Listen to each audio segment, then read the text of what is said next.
سیدنا عبداللہ بن مغفل رضی اللہ عنہ بیان کرتے ہیں کہ ایک آدمی ایک ایسی خاتون کو ملا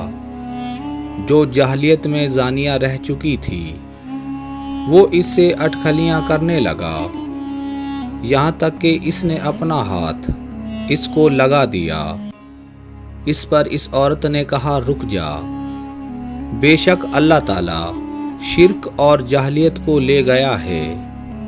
اور ہمارے پاس اسلام کو لے آیا ہے۔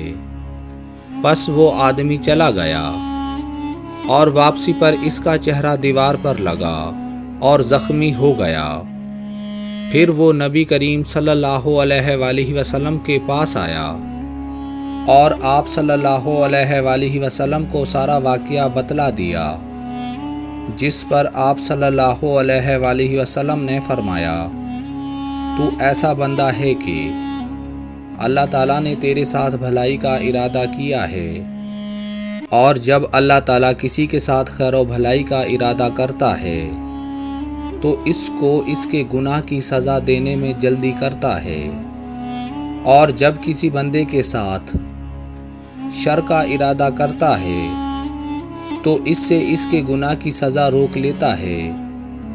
یہاں تک کہ روز قیامت اس کو پورا بدلہ دیا جائے گا، گویا کہ وہ عیر پہاڑ ہوگا۔ حضور نے فرمایا، اللہ اس شخص کے چہرے کو تر و تازہ رکھے جس نے میرے سے کوئی حدیث سنی، پھر جیسے سنی ویسے اسے آگے پہنچا دیا۔